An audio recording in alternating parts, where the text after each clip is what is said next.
সম্প্রতি সামাজিক যোগাযোগ মাধ্যমে একটি ভিডিও ঘিরে চাঞ্চল্য তৈরি হয়েছে। ভারতীয় টিভি চ্যানেল রিপাবলিক বাংলা লোগোযুক্ত একটি প্রতিবেদন ঘুরে বেড়াচ্ছে অনলাইনে, যেখানে দাবি করা হয়েছে বাংলাদেশের সাবেক প্রধানমন্ত্রী শেখ হাসিনা দিল্লি হয়ে লন্ডনে যাচ্ছেন।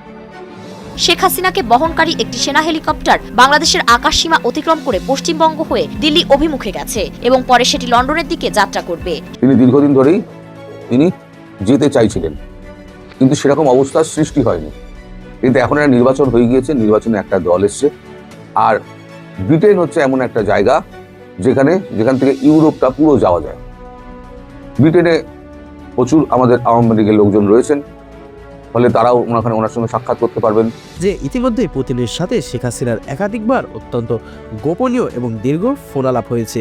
পুতিন এই ফোনালাপে অত্যন্ত কঠোর ভাষায় অস্বস্তি করেছেন যে রাশিয়ার প্রভাব বলয়ের মধ্যে থাকা কোনো দেশ এমন অরাজকতা তিনি বরদাস্ত করবেন না। শেখ হাসিনাকে পুনরায় বাংলাদেশের রাষ্ট্রপ্রধান হিসেবে সসম্মানে বসানোর জন্য যে কোনো কঠোর পদক্ষেপ তিনি নিতে পিছপা হবেন না। গোপনে বৈঠক করেছেন রাশিয়ার প্রেসিডেন্ট ভ্লাদিমির পুতিন, এমন খবরে সয়লাব সোশ্যাল মিডিয়া। যেসব খবরে বলা হচ্ছে পুতিন শুধু হাসিনার সাথে দেখাই করেননি, বরং পুতিন নাকি হাসিনাকে রাশিয়াতে আশ্রয়ও দিতে প্রস্তুত। সম্মেলনে উপস্থিত সাংবাদিকদের সামনে তিনি বলেন, আমরা গণতন্ত্রের পথে এগোচ্ছি, কিন্তু যারা এই গণতন্ত্রকে অস্থিতিশীল করার চেষ্টা করবে, অরাজকতা ছড়াবে বা অতিরিক্ত উচ্ছৃঙ্খল আচরণ করবে, তাদের বিরুদ্ধে কঠোর ব্যবস্থা নেওয়া হবে। বিশেষ করে জাতীয় নাগরিক পার্টি এনসিপি এর কিছু নেতাকর্মী যদি বেশি বাড়াবাড়ি করে, তাহলে আমরা দলটিকে রাজনীতি থেকে সরাসরি নিষিদ্ধ করার সিদ্ধান্ত নিতে বাধ্য হব। আসসালামু আলাইকুম দর্শক, সিগন্যাল বিডি চ্যানেলের নতুন একটি গুরুত্বপূর্ণ নিউজ ভিডিও নিয়ে আপনাদের মাঝে হাজির হলাম। প্রিয় দর্শক, বাংলাদেশের বর্তমান রাজনৈতিক প্রেক্ষাপট নিয়ে ইতিমধ্যে অনেকগুলো ভিডিওর অংশবিশেষ আপনারা দেখেছেন এবং আশা করি দেখেই বুঝতে পেরেছেন আজকের ভিডিওটি কতটি গুরুত্বপূর্ণ এবং আকর্ষণীয় হতে চলেছে। তাই বলছি প্রিয় দর্শক, সবাই ধৈর্য সহকারে সম্পূর্ণ ঘটনাটি দেখবেন। এখনো যারা আমাদের চ্যানেলটি সাবস্ক্রাইব করেননি তাদের সবাইকে বলবো আমাদের চ্যানেলটি সাবস্ক্রাইব করে পাশে থাকা বেল আইকনটি অন করে দিবেন। আর যারা ইতিমধ্যে সাবস্ক্রাইব করেছেন তাদেরকে অসংখ্য ধন্যবাদ। তো প্রিয় দর্শক, চলুন আর কথা বাড়াবো না, একটি লাইক দিয়ে মূল ভিডিওতে যাওয়া যাক। 2026 সালের 12 ফেব্রুয়ারি বাংলাদেশে হয়ে যাওয়া সেই বহুল আলোচিত এবং উত্তপ্ত নির্বাচন পরবর্তী সময়ে দক্ষিণ এশিয়ার রাজনীতি এখন ভয়ঙ্কর আগ্নেয়গিরির মুখে দাঁড়িয়ে আছে। কারণ ভারতে দীর্ঘ প্রবাস জীবন কাটানোর পর সাবেক প্রধানমন্ত্রী শেখ হাসিনা এখন তার জীবনের বড় এবং চূড়ান্ত রাজনৈতিক চালটি চালতে যাচ্ছেন, যা পুরো বিশ্বকে স্তম্ভিত করে দিতে পারে। গত 2024 সালের আগস্ট মাসে ছাত্র আন্দোলনের মুখে ডক্টর ইউনূসের হাতে ক্ষমতা ছেড়ে দিয়ে দেশ ত্যাগের পর যে দীর্ঘ সময় অতিবাহিত হয়েছে, সেখানে পর্দার আড়ালে তৈরি হয়েছে এক বিশাল আন্তর্জাতিক জাল, যার মূল কেন্দ্রবিন্দু এখন আর কেবল ঢাকা বা দিল্লি নয়, বরং তা বিস্তৃত হয়েছে লন্ডন থেকে মস্কো পর্যন্ত। বাংলাদেশে ক্ষমতায় থাকা এখন বিএনপি সরকার হলেও শেখ হাসিনা এই নির্বাচনকে সম্পূর্ণ সাজানো এবং অবৈধ বলে প্রত্যাখ্যান করছেন। তিনি এখন বিশ্ব নেতাদের দরবারে প্রমাণ করতে চাইছেন যে 2024 সালের সেই আন্দোলন থেকে শুরু হওয়া 2026 সাল নির্বাচন পর্যন্ত প্রতিটি পদক্ষেপ ছিল একটি গভীর চক্রান্ত। সূত্রমতে শেখ হাসিনা এখন দিল্লির বিশেষ বিমানে করে লন্ডনের পথে যাত্রা করার চূড়ান্ত প্রস্তুতি নিচ্ছেন, যেখানে তিনি ব্রিটিশ প্রধানমন্ত্রীর সাথে একান্তে বৈঠক করবেন। তার সাথে থাকবেন একদল তুখোড় আন্তর্জাতিক আইনজীবী, যারা আন্তর্জাতিক আদালতে এই নির্বাচনকে অসাংবিধানিক প্রমাণ করার জন্য সমস্ত নথিপত্র সাজিয়ে রেখেছেন। কিন্তু গল্পের আসল লোমহর্ষক মোড়টি আসতে যাচ্ছে রাশিয়ার ক্রেমলিনে, কারণ লন্ডনের কাজ শেষ করে তিনি সরাসরি উড়াল দেবেন মস্কোতে ভ্লাদিমির পুতিনের আমন্ত্রণে। রাজনৈতিক মহল এখন এই খবরটি দাবালনের মতো ছড়িয়ে পড়েছে যে ইতিমধ্যেই পুতিনের সাথে শেখ হাসিনার একাধিকবার অত্যন্ত গোপনীয় এবং দীর্ঘ ফোনালাপ হয়েছে। সেখানে শেখ হাসিনা আবেগঘন কণ্ঠে পুতিনকে জানিয়েছেন যে বাংলাদেশে যা ঘটেছে তা কেবলমাত্র ক্ষমতার পরিবর্তন নয়, বরং রাশিয়ার একজন অকৃত্রিম বন্ধুর সাথে চরম বিশ্বাসঘাতকতা। পুতিন এই ফোনালাপে অত্যন্ত কঠোর ভাষায় অস্বস্তি করেছেন যে রাশিয়ার প্রভাব বলয়ের মধ্যে থাকা কোনো দেশ এমন অরাজকতা তিনি বরদাস্ত করবেন না। শেখ হাসিনাকে পুনরায় বাংলাদেশের রাষ্ট্রপ্রধান হিসেবে সসম্মানে বসানোর জন্য যে কোনো কঠোর পদক্ষেপ তিনি নিতে পিছপা হবেন না। ধারণা করা হচ্ছে পুতিন আন্তর্জাতিক মঞ্চে ঘোষণা করতে পারেন যে 2026 সালের বাংলাদেশে হওয়া এই নির্বাচন বাতিল করতে হবে এবং শেখ হাসিনাকে পুনর্বহাল না করলে তিনি বাংলাদেশের উপর কঠোর নিষেধাজ্ঞা আরোপ করবেন। এমনকি ডক্টর ইউনূস সহ বর্তমান নীতি নির্ধারকতার আন্তর্জাতিক কাঠগড়ায় দাঁড় করানোর জন্য তিনি চরম চাপ সৃষ্টি করবেন। ক্রেমলিনের গোয়েন্দা সংস্থাগুলো নাকি ইতিমধ্যেই ঢাকার বর্তমান সরকারের প্রতিটি পদক্ষেপের উপর কড়া নজর রাখছে। পুতিনের এই সম্ভাব্য অ্যাকশন শুরু হলে বাংলাদেশের বর্তমান রাজনৈতিক কাঠামো তাসের ঘরের মতো ভেঙে পড়তে পারে বলে বিশ্লেষকরা মনে করছেন। শেখ হাসিনার এই লন্ডন থেকে মস্কো সফর কি তবে বর্তমান সরকারকে মুছে ফেলার কোনো নীল নকশা, নাকি পুতিন সত্যিই বিশ্ব রাজনীতিতে নিজের ক্ষমতা জহির করতে গিয়ে ঢাকাকে কেন্দ্র করে নতুন কোনো সংঘাতের জন্ম দেবেন? দিল্লির সাউথ ব্লক থেকে শুরু করে ওয়াশিংটনের হোয়াইট হাউস পর্যন্ত এখন সবার নজর কেবল শেখ হাসিনার এই ঝটিকা সফরের দিকে। কারণ পুতিন যদি একবার সরাসরি এই খেলায় হস্তক্ষেপ করেন, তবে বর্তমান প্রশাসনের জন্য পালানোর পথও খোলা থাকবে না। রাজনীতির এই দাবা খেলায় শেখ হাসিনা এখন তার শেষ কিস্তি বাঁধাতে চালটি চেলেছেন। আর পুতিনের রুদ্রমূর্তি যদি একবার ঢাকার উপরে আছড়ে পড়ে, তবে বাংলাদেশের ইতিহাসে তা হবে এক অভাবনীয় অধ্যায়, যা পুরো বিশ্ববাসীকে হতভম্ব করে দেবে। শেখ হাসিনা হয়তো খুব শিগগিরই হয়তো বিদেশ যাওয়ার জন্য তৈরি হতে পারেন এবং তার প্রথম যাত্রা হবে ব্রিটেন। ব্রিটেন থেকে উনি ফ্রান্স, জার্মান, ইতালি ফিটালি যেখানে উনি যেতে চান, ওনাকে ট্রাভেল ডকুমেন্ট দেওয়া আছে, ওনার অসুবিধা নেই। আর ভারত পুরোটাই স্পন্সর করছে, ভারতের পুরো সুরক্ষা টিম তার সঙ্গে যাবে, তাকে পুরো সুরক্ষা দেওয়া হবে। তার জন্য প্রাইভেট জেটের ব্যবস্থা করা হয়েছে, যে জেটে সুরক্ষা বাহিনীও থাকবে। প্রধানমন্ত্রী শেখ হাসিনা সম্ভবত ব্রিটেন যাচ্ছেন। এখন এই নিয়ে কূটনৈতিক মহলে একটা পরামর্শ চলছে। আজকে আমাদের আনন্দবাজারে এ নিয়ে আমি বহু আগে একটা খবর করেছিলাম, তিনি বিদেশ ভ্রমণে যাবেন। তখন পরিস্থিতি অন্যরকম হয়ে গেছিল, তাই তার সফরটাকে রদ করা হয়েছিল। এখন আবার নতুন করে ভাবা হচ্ছে। এই হচ্ছে আনন্দবাজার পত্রিকা। এইখানে নানান বিষয়ের মধ্যে একটা বিষয় এখানে উঠে এসছে, সেটা হচ্ছে, আমি আপনাদের পড়ে শোনাচ্ছি।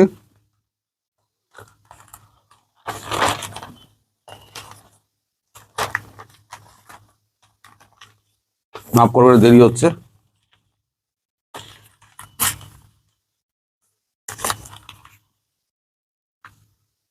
ঢাকা সাবধানে পা ফেলতে চায় দিল্লি, এই শীর্ষক যে এটা হয়েছে, সেখানে যেটা বলা হয়েছে, বাড়তি মাখামাখির প্রয়োজন নেই, শুধু দরজাটা খোলা রাখতে হবে। ভোট পরবর্তী বাংলাদেশের সঙ্গে এই নীতি নিয়ে চলার কথাই ভাবছে সাউথ ব্লক। সাউথ ব্লকের আরো ভাবনা, এমন কোনো সংকেত দেওয়া আপাতত ঠিক হবে না। বাংলাদেশে ভারত বিরোধী অংশ বলার সুযোগ পায়। নয়াদিল্লি বিএনপির ওপরে প্রভাব খাটানোর চেষ্টা করছে, এটাও যেন বলার চেষ্টা না করা হয়। এই কথাও নয়াদিল্লিকে মনে রাখতে হচ্ছে। ভারত তথা পশ্চিমবঙ্গের সীমান্তবর্তী এলাকায় জামাতের উত্থান নজরে পড়ার মতো। ভবিষ্যতে নিরাপত্তা ক্ষেত্রে এই বিষয়গুলি চ্যালেঞ্জ হয়ে দাঁড়াতে পারে একাংশের মতামত। আগামীকাল বাংলাদেশের নবনির্বাচিত সরকারের শপথ গ্রহণ অনুষ্ঠান, এই অনুষ্ঠানে যোগ দিতে ভারত সরকারের প্রতিনিধি হিসেবে লোকসভা স্পিকার ওম বিড়লা যাচ্ছেন। এরপর লম্বা খবর আছে যে কিভাবে নির্বাচন হয়েছে, এভাবে কিভাবে এনসিপি পরাজিত হয়েছে, সে সমস্ত খবর আপনারা সব জানেন। ওই খবরটুকু আমি বাদ দিচ্ছি। বাদ দিয়ে যে খবরটায় আসছি সেটা হচ্ছে, সব থেকে গুরুত্বপূর্ণ বিষয় হলো এই লাল দাগ দেওয়া, দেখুন এই অংশটুকু আমি আপনাদের পড়ে শোনাচ্ছি। সব থেকে গুরুত্বপূর্ণ বিষয় হলো, বাংলাদেশের প্রধানমন্ত্রী শেখ হাসিনা ভারতে প্রশ্রয় নিয়ে বারবার প্রশ্ন উঠেছে, কিন্তু ভারতবর্ষ সেই প্রশ্নের কোনো জবাব দেয়নি এবং ভবিষ্যতে ভারতের যে এটা, সে প্রসঙ্গ কোনো পরিষ্কার কিছু করা হয়নি।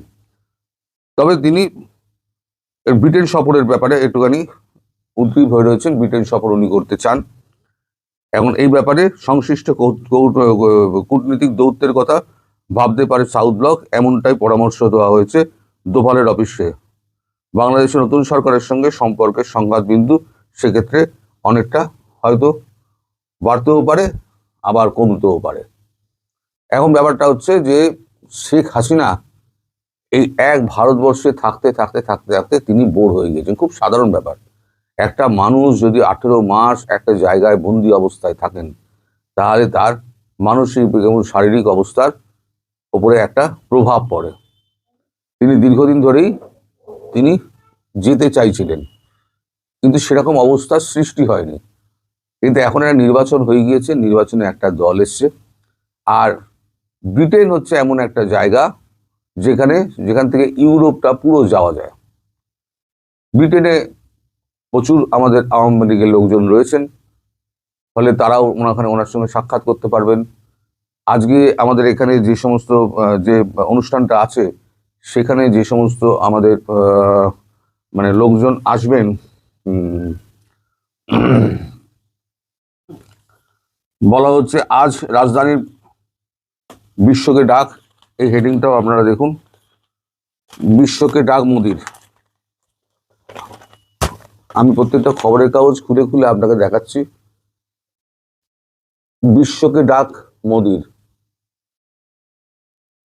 সেখানে কি লেখা হচ্ছে, আজ রাজধানীর ভারতে মন্ডপমে 5 দিনের কৃত্রিম মেধা ইম্প্যাক্ট সামিটের উদ্বোধন করে প্রধানমন্ত্রী নরেন্দ্র মোদী গোটা বিশ্বকে ভারতের মঞ্চে আহ্বান জানালেন। বললেন, এআই নিয়ে আলোচনা করতে আজ হাজির গোটা বিশ্ব। ভারত আয়োজন করছে এই সম্মেলনে আমি অভিবাদন স্বাগত জানাচ্ছি সারা বিশ্বের শিল্প নেতা, প্রযুক্তিবিদ, উদ্ভাবক, নীতি নির্ধারক, গবেষকদের। তাদের কথা সম্মেলনের বিষয়বস্তু সর্বজন হিতে কাজ করবে, অর্থাৎ সকলের ভালোর জন্য এই অনুষ্ঠান। আসলে এআইকে মানুষের উন্নতির ব্যবহারের দিকে নিয়ে যাওয়া হচ্ছে। সম্মেলনে যোগ দিচ্ছে 65 দেশ। দিল্লির বুকে এটা ব্যস্ততম সময়। G20 ঘিরে তোড়জোড় আগেই শুরু হয়েছে। Australia, Japan, Russia, Britain, France, Germany, Italy, Netherland, Switzerland, Serbia, Estonia, Tanzania এবং আফ্রিকার প্রতিনিধিরা যোগ দিয়েছেন। আনুমানিক দৈনিক প্রায় 2.5 লক্ষ দর্শক আসবেন। এছাড়া ভুটানের প্রধানমন্ত্রী শেরিং তোরগে, শ্রীলঙ্কার প্রেসিডেন্ট অনুরা কুমার দিশানায়কে, গ্রিসের প্রধানমন্ত্রী কিরিয়াকোস মিৎসাকিস যোগ দিচ্ছেন।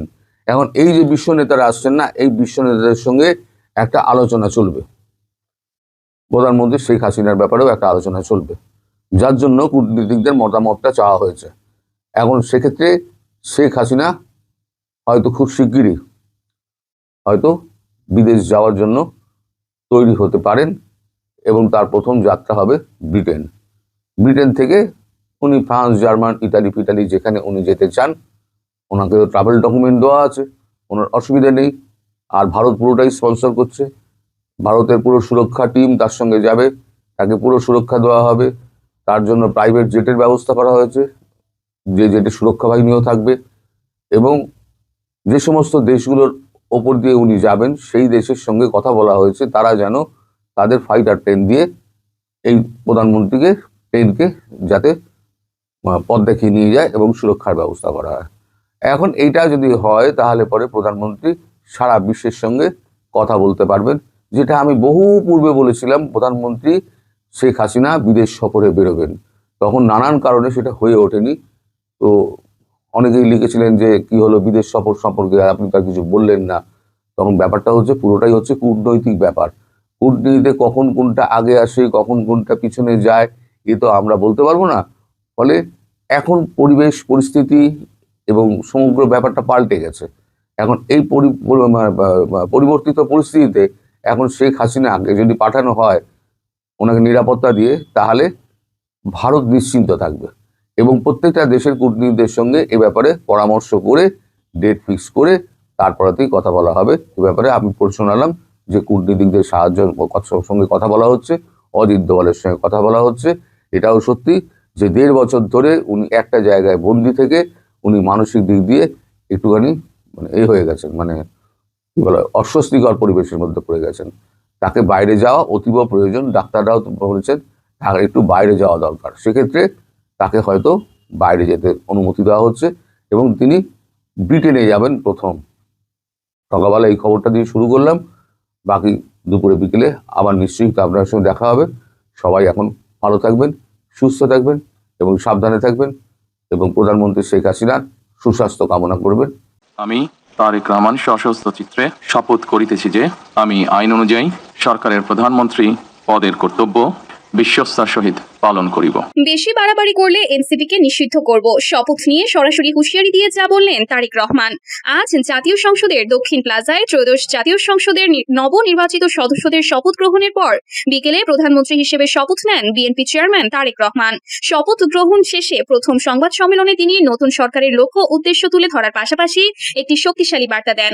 সম্মেলনে উপস্থিত সাংবাদিকদের সামনে তিনি বলেন, আমরা গণতন্ত্রের পথে এগোচ্ছি, কিন্তু যারা এই গণতন্ত্রকে অস্থিতিশীল করার চেষ্টা করবে, অরাজক অরাজকতা ছড়াবে বা অতিরিক্ত উচ্ছৃঙ্খল আচরণ করবে তাদের বিরুদ্ধে কঠোর ব্যবস্থা নেওয়া হবে। বিশেষ করে জাতীয় নাগরিক পার্টি এনসিপি এর কিছু নেতাকর্মী যদি বেশি বাড়াবাড়ি করে তাহলে আমরা দলটিকে রাজনীতি থেকে সরাসরি নিষিদ্ধ করার সিদ্ধান্ত নিতে বাধ্য হব। এই হুঁশিয়ারির পেছনে কারণ হিসেবে তারেক রহমান উল্লেখ করেন, নির্বাচনের পর থেকে এনসিপির কিছু নেতাকর্মীদের অসহিষ্ণু আচরণ, সামাজিক যোগাযোগ মাধ্যমে বিএনপি নেতৃত্বাধীন সরকারের বিরুদ্ধে অতিরঞ্জিত সমালোচনা এবং কয়েকটি স্থানে ছোটখাটো বিক্ষোভের ঘটনা। তিনি বলেন, এনসিপির জুলাই অভ্যুত্থানের ফসল, আমরা তাদের সম্মান করি, কিন্তু তারা যদি নতুন সরকারের বিরুদ্ধে অস্থিতিশীলতা সৃষ্টির চেষ্টা করে তাহলে আইনের আওতায় কঠোর পদক্ষেপ নিতে হবে। দল নিষিদ্ধ করার ক্ষমতা সরকারের আছে এবং প্রয়োজনে তা করা হবে। জাতীয় নাগরিক পার্টি এনসিপি 2025 সালের ফেব্রুয়ারিতে গঠিত হয়। বৈষম্য বিরোধী ছাত্র আন্দোলন ও জাতীয় নাগরিক কমিটির নেতৃত্বে গড়ে ওঠা এই দলটি নাহিদ ইসলামের আহ্বায়কত্বে পরিচালিত হচ্ছে। এটি বাংলাদেশের ইতিহাসে প্রথম ছাত্র নেতৃত্বাধীন রাজনৈতিক দল হিসেবে পরিচিত।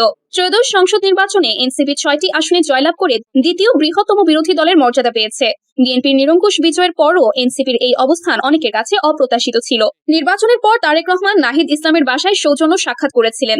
সেখানে দুই নেতা রাজনৈতিক সৌহার্দ্যের বার্তা দিয়েছিলেন। কিন্তু গত কয়েকদিনে এনসিপির কেন্দ্রীয় নেতাদের কয়েকটি বক্তব্য, যেমন সংবিধান সংস্কার, মন্ত্রিসভা গঠন নিয়ে সমালোচনা এবং জুলাই সনদ বাস্তবায়নের দাবি, বিএনপির অভ্যন্তরে অসন্তোষ তৈরি করেছে। দলের কয়েকজন নেতা মনে করছেন এনসিপি কিংস পার্টি হিসেবে আচরণ করছে এবং অন্তর্বর্তী সরকারের কিছু উপদেষ্টার সঙ্গে যোগাযোগ রেখে সরকারকে চাপে রাখার চেষ্টা করছে। প্রধানমন্ত্রীর এই হুঁশিয়ারির পর এনসিপির পক্ষ থেকে তাৎক্ষণিক প্রতিক্রিয়া এসেছে। আহ্বায়ক নাহিদ ইসলাম একটি সংক্ষিপ্ত বিবৃতিতে বলেন, আমরা গণতান্ত্রিক প্রক্রিয়ায় বিশ্বাসী, কোনো অরাজকতা বা অস্থিতিশীলতা আমাদের লক্ষ্য নয়। তবে জনগণের দাবি ও জুলাই বিপ্লবের চেতনা রক্ষায় আমরা কথা বলবো। নিষিদ্ধের হুমকি দিয়ে গণতন্ত্রকে দুর্বল করা যাবে না। রাজনৈতিক বিশ্লেষকরা মনে করছেন এই হুঁশিয়ারি নতুন সরকারের কঠোর অবস্থান দেখানোর প্রচেষ্টা। ঢাকা বিশ্ববিদ্যালয়ের রাষ্ট্রবিজ্ঞান বিভাগের অধ্যাপক ডক্টর আহমেদ কামাল বলেন, তারেক রহমানের এই বক্তব্য থেকে বোঝা যাচ্ছে সরকার কোনো বিরোধী শক্তিকে ছাড় দিতে চায় না। এনসিপি যেহেতু তরুণদের মধ্যে জনপ্রিয়, তাই তাদের নিয়ন্ত্রণে রাখার চেষ্টা চলছে।